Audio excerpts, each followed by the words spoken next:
Hello बच्चों, कैसे हो आप लोग। आज मैं आपको नया टॉपिक पढ़ाने जा रहा हूं जो बेसिक कंसेप्ट्स ऑफ केमिस्ट्री है क्लास 11th का। उसका एक इम्पॉर्टेंट टॉपिक है that is known as the stoichiometry of chemical reactions. पिछले क्लास में आपने देखा था कि जो सारी चीज़ें थी, जो न्यूमेरिकल्स थे, वो हम आपको पढ़ाए। अब इसमें देखेंगे बेटा कि स्टोइकियोमेट्री ऑफ केमिकल रिएक्शंस क्या होता है। इसके बेस पे हम क्या करते हैं, न्यूमेरिकल्स लगाते हैं। किस टाइप का न्यूमेरिकल्स पूछा जाएगा ये मैं आपको आगे बताऊंगा, डिस्कस करूंगा। तो सबसे पहले बेटा हम ये जानेंगे कि स्टोइकियोमेट्री क्या होता है। तो स्टोइकियोमेट्री को जानने के लिए सबसे अच्छा तरीका ये जान लो कि अगर हम किसी केमिकल रिएक्शंस की बात कर रहे हैं तो केमिकल रिएक्शंस को जब बैलेंस करते हैं तो उस बैलेंस केमिकल इक्वेशंस में जो उसका कोफिशिएंट होता है रिएक्टेंट का या प्रोडक्ट का, वही उसका कोफिशिएंट फैक्टर कहलाता है या स्टोइकियोमेट्री कोफिशिएंट कहलाता है। जैसे सपोज कर लिए कोई इक्वेशन अगर आपने लिखा, मान लिया हमने लिखा मीथेन गैस लिख लिया, और इसको बेटा अगर हम जलाते हैं ऑक्सीजन के साथ तो ये क्या बनेगा, कार्बन डाइऑक्साइड देगा और वाटर वेपर देगा। अब ये इक्वेशन अभी बैलेंस नहीं है, तो इस इक्वेशंस को सबसे पहले हम बैलेंस करेंगे। यहाँ 1 कार्बन 4 हाइड्रोजन, और यहाँ 4 हाइड्रोजन करने के लिए 2 कर देंगे। अब ऑक्सीजन 2 + 2 4 हो गया, यहाँ ऑक्सीजन 2 कर देंगे बेटा। तो यहाँ से आपने जो देखा कि वह उसका जो कोफिशिएंट होगा किसका, रिएक्टेंट या प्रोडक्ट का, आपको दिखाई दे रहा है। इसका कोफिशिएंट 1 है, इसका कोफिशिएंट 2 है, इसका कोफिशिएंट 1 है और इसका कोफिशिएंट 2 है। तो 1 हम कुछ जानते हैं कि लिखा नहीं जाता है, तो हम ये कह सकते हैं कि the coefficient of reactants and products are, इसका कोफिशिएंट 1 हो गया, इसका कोफिशिएंट 2 हो गया, इसका कोफिशिएंट 1 हो गया और इसका कोफिशिएंट 2 हो गया। तो इसी को ही हम बेटा स्टोइकियोमेट्री कोफिशिएंट के नाम से जानते हैं। तो बस सीधा सा कंसेप्ट है कि किसी केमिकल इक्वेशंस को अगर आप बैलेंस कर लेते हो तो जो उसके रिएक्टेंट और प्रोडक्ट का जो कोफिशिएंट होगा, जो उसके मोलों की संख्या होगी, वही स्टोइकियोमेट्री कोफिशिएंट के नाम से जानते हैं। अब बच्चों ये देखेंगे कि इस किसी केमिकल इक्वेशंस में हम कैसे किसी कोफिशिएंट या स्टोइकियोमेट्री कोफिशिएंट से रिलेटेड क्वेश्चंस करते हैं। इसमें आपको क्या करना होगा, सबसे पहले बच्चों केमिकल इक्वेशन लिखना होगा, जो क्वेश्चन में दिया भी हो सकता है, नहीं भी दिया हो सकता है। दिया होने का सेंस, कभी कभी केमिकल इक्वेशंस पूरा का पूरा लिखा होता है, आपको केवल बैलेंस करना होता है। कभी कभी केवल वर्ड में दिया रहता है और आपको उसको केमिकल इक्वेशंस के फॉर्म में लिखना होता है। तो जब हम किसी केमिकल इक्वेशंस को लिखते हैं तो उसको बेटा हम सॉल्व करते हैं। सबसे पहले उसको हम बैलेंस करेंगे और बैलेंस करने के बाद हम उसको मैथमेटिक्स के यूनिटरी मेथड से सॉल्व करते हैं। और अगर यूनिटरी मेथड हम लगाते हैं तो उसके हिसाब से हम उसके कोफिशिएंट को पता करते हैं। इसके कोफिशिएंट को, रिएक्टेंट और प्रोडक्ट के कोफिशिएंट को पता करते हैं। इसमें बेटा 3 तरह के क्वेश्चंस आपको मिलेंगे। ये 3 तरह के क्वेश्चंस बेस्ड होते हैं। सबसे पहला वाला जो क्वेश्चन होता है वो बेस्ड होता है बेटा मास और मास रिलेशनशिप पे। मास और मास रिलेशनशिप पे डिपेंड करता है या इससे रिलेटेड होता है। दूसरा क्या होता है, मास और वॉल्यूम। मास और वॉल्यूम, अभी मैं तीनों पे एक एक न्यूमेरिकल बताने वाला हूँ। और तीसरा होता है बेटा वॉल्यूम और वॉल्यूम, ठीक है, रिलेशनशिप। इन तीनों का मतलब क्या हो गया, सपोज कर लीजिए आपके पास कोई केमिकल इक्वेशन है A + B gives C + D। ये रिएक्टेंट हो गया बच्चों और ये प्रोडक्ट हो गया। तो इसमें से सबसे पहला हम बताने जा रहे हैं कि मास मास रिलेशनशिप कैसे पूछेगा। मास मास रिलेशनशिप ये पूछेगा कि सपोज कर ले इसके 50 ग्राम, ठीक है ना, 50 ग्राम A से कितने ग्राम C मिलेगा। ध्यान देंगे, ये क्वेश्चन रहेगा और आपको क्या करना होगा, उसका बैलेंस केमिकल इक्वेशन लिखना होगा। और इधर भी मास दिया रहेगा रिएक्टेंट का, और उस रिएक्टेंट के मास से हमको प्रोडक्ट का मास फाइंड करना होगा। am I right? तो इस तरह से पहला वाला जो रिलेशनशिप होगा इस टाइप का होगा। दूसरे वाले अगर हम रिलेशनशिप की बात करें जिसे मास और वॉल्यूम रिलेशनशिप कहते हैं बच्चों, तो मास मतलब इस सपोज कर लिए ये इतना ग्राम दिया गया है, ए की वैल्यू 50 ग्राम दी गई है। सी और डी जो होगा, इसमें से अगर कोई गैस बन रहा है, सी सपोज कर लिए कार्बन डाइऑक्साइड गैस बन गई या वाटर वेपर बन गया, जो भी बन गया, तो यहाँ आपको इसके वॉल्यूम को पता करना रहेगा। क्या करना होगा, वॉल्यूम को। तो रिलेशन किसमें हो गया, मास और वॉल्यूम में रिलेशन हो गया। नंबर तीसरा बेटा, वॉल्यूम और वॉल्यूम में, सपोज कर लो अभी हमने एक एग्जांपल लिखा था, सपोज कर लो हमने लिखा CH4 और प्लस O2 गिव्स CO2 और प्लस H2O, ये इक्वेशन लिखा था। इसका वॉल्यूम दिया रहेगा और इसका वॉल्यूम पता करना रहेगा। तो इस तरह से, कोई जरूरी नहीं कि इसी का वॉल्यूम दिया रहेगा, इसका दिया हो सकता है, इसका दिया हो सकता है, इन दोनों के बेस पे हमको CO2 या वाटर वेपर का वॉल्यूम फाइंड करना होगा। तो इस तरह से तीन रिलेशन मिले, मास मास रिलेशनशिप और मास वॉल्यूम रिलेशनशिप और वॉल्यूम वॉल्यूम रिलेशनशिप, जिसमें हम एक एक करके सारे क्वेश्चंस करेंगे। बहुत ही आसान होता है बेटा, अगर आपको कंसेप्ट पता है तो you can do any questions. तो आइए देखते हैं, मैं आपको बिल्कुल बहुत अच्छे तरीके से समझाने की कोशिश करूंगा और I hope you will get it very easily. चलिए बेटा, सपोज कर लिए नंबर पहला, मास मास रिलेशनशिप में हम एक क्वेश्चंस लगाने की कोशिश कर रहे हैं। तो बार बार मास मास रिलेशनशिप या मास वॉल्यूम लिखने की ज़रूरत नहीं है। अगर हम क्वेश्चन लिखें बेटा, तो सपोज कर लिए पहला क्वेश्चन, कोई भी क्वेश्चन आप बना सकते हैं, कैलकुलेट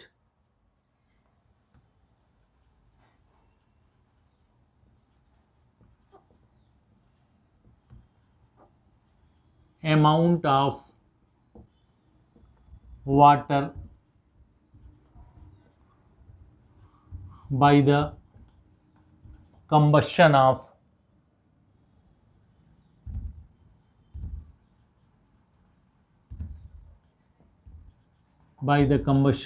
मान लीजिए कोई क्वेश्चन आप लिखना चाहते हैं, सपोज के लिए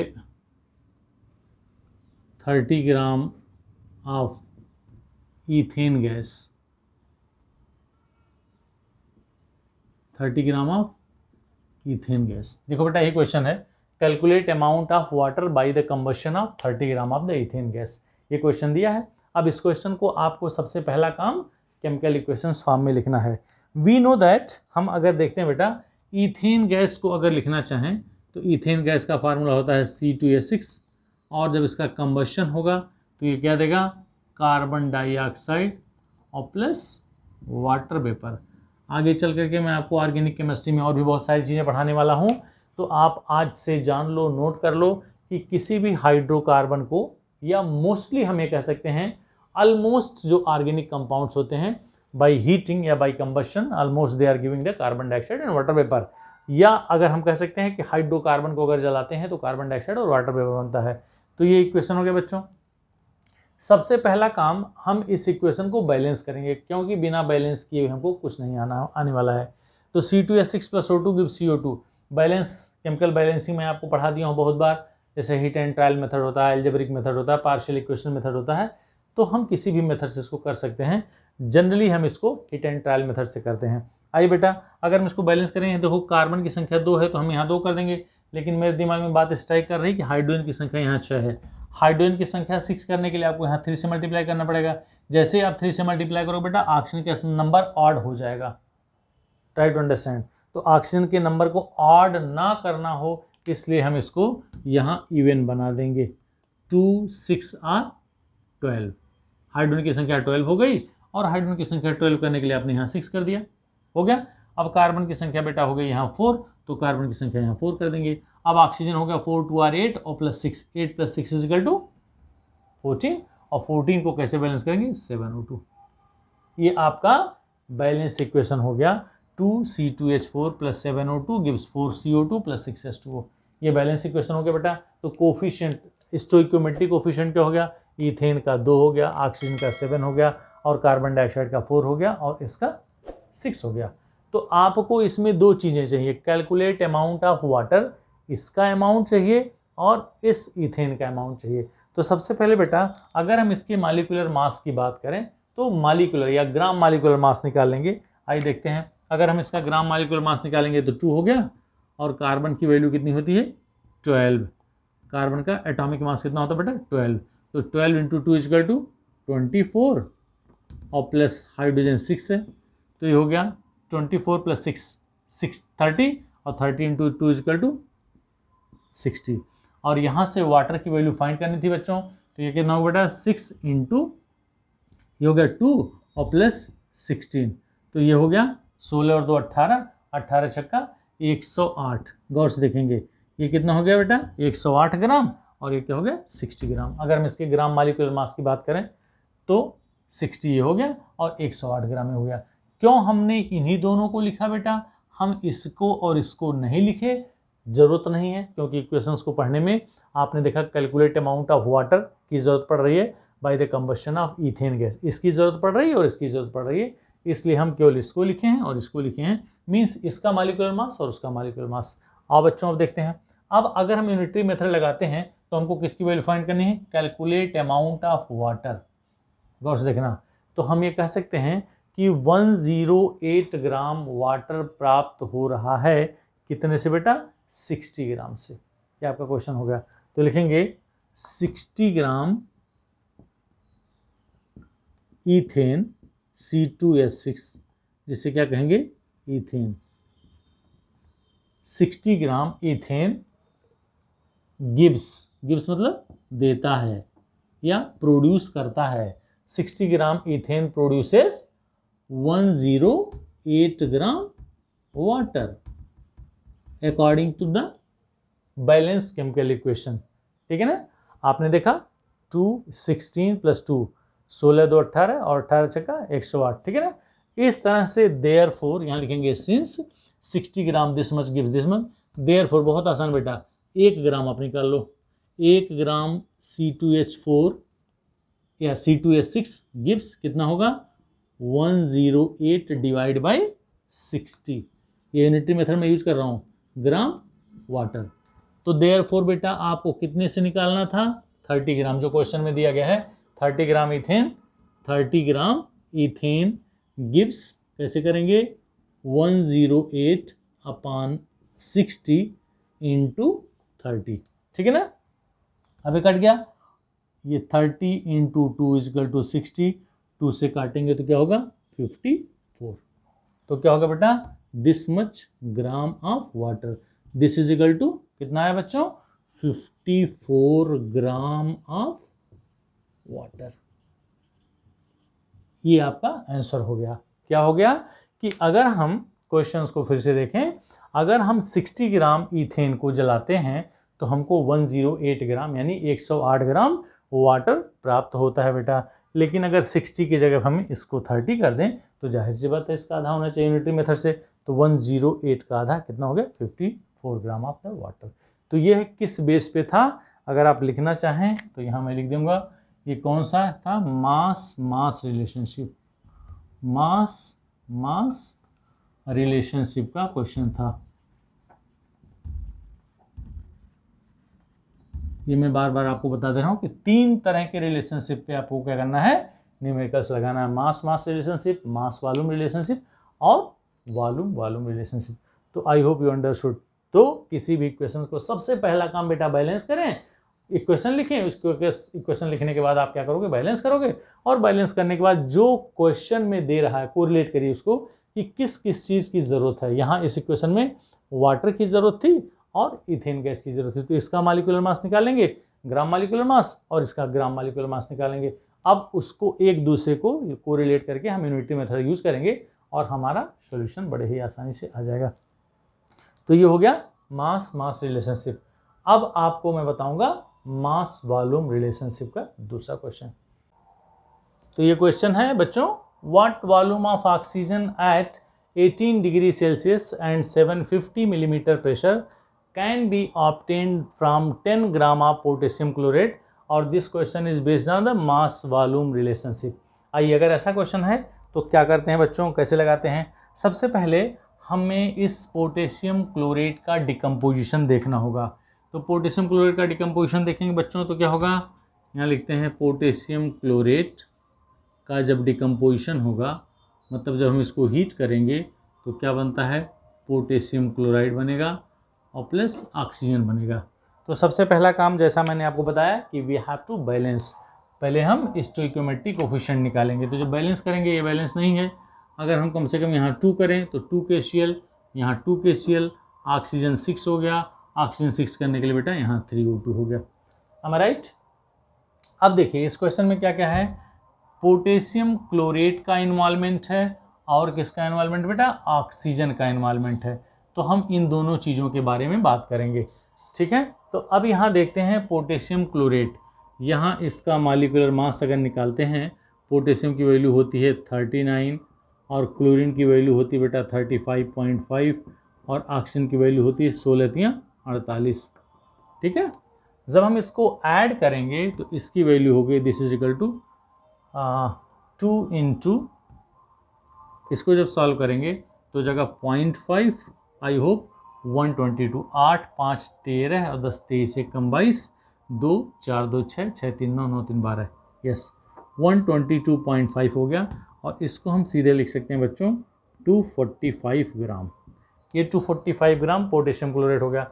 अब हमें ऑक्सीजन का वॉल्यूम निकालना है, व्हाट वॉल्यूम ऑफ ऑक्सीजन, ठीक है ना।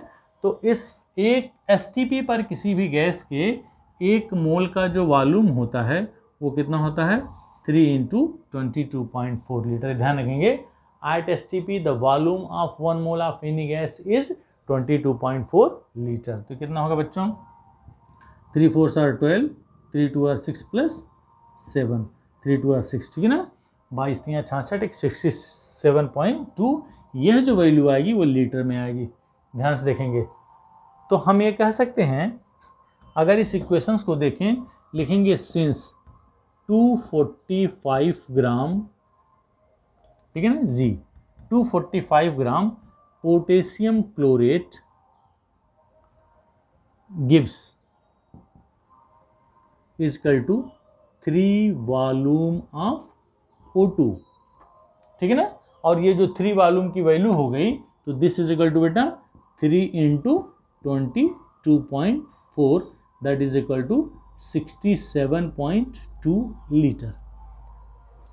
तो दिस इम्प्लाइज मीन्स देयरफॉर, अगर हम 10 ग्राम की बात करें, क्योंकि क्वेश्चन में 10 ग्राम दिया है, 10 ग्राम पोटेशियम क्लोराइड गिव्स कितना होगा 67.2 डिवाइड बाई 245 × 100, ठीक है। और इसको जब आप सॉल्व करोगे तो आई होप जब इसको सॉल्व करो बेटा तो ये लीटर में किस में आ जाएगा 2.74 लीटर के लमसम ये वैल्यू आएगी। जब आप इसको कैलकुलेट करोगे तो कितनी वैल्यू आएगी 2.74 लीटर के आसपास आएगी, ठीक है। अब ये जो वैल्यू आ गई इट मीन्स दैट इज, इसका मतलब हो गया, ये आपको जानना होगा कि यह 2.74 लीटर क्या है। 10 gram potassium chlorate gives 2.74 litre of O2 at STP। तो यहाँ लिखेंगे that is at STP volume of O2 from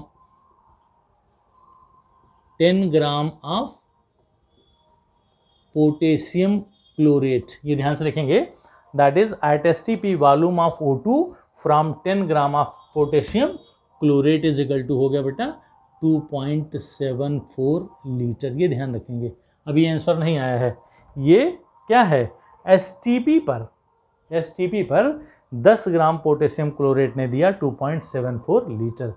अब हमको जो क्वेश्चन था मेरा, वह क्वेश्चन कहता है कि इस 18 डिग्री सेल्सियस पे और 750 मिलीमीटर प्रेशर पे हम इसको फाइंड करेंगे। तो बेटा एक गैसेस इक्वेशन होता है, वी नो दैट, आइए इसके आगे का पार्ट हम यहाँ करें।